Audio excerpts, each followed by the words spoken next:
اسرائیلی intelligence کے پھولے ہاتھ پیر۔ اب سوال یہ اٹھتا ہے آخر کیوں؟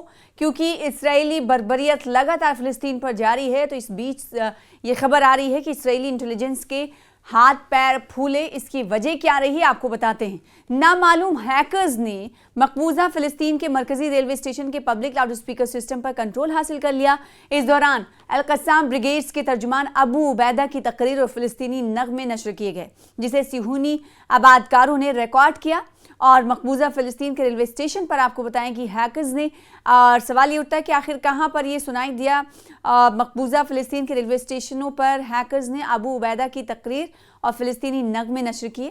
اسرائیلی ذرائع ابلاغ کے مطابق یہ واقعہ مختلف شہروں میں پیش آیا، صرف ایک جگہ نہیں بلکہ کئی شہروں میں پیش آیا، جہاں اسٹیشنز کے قریب سے گزرنے والے افراد کو عربی زبان میں جملے، خطرے کے سائرن اور فلسطینی نغمے سننے کو ملے۔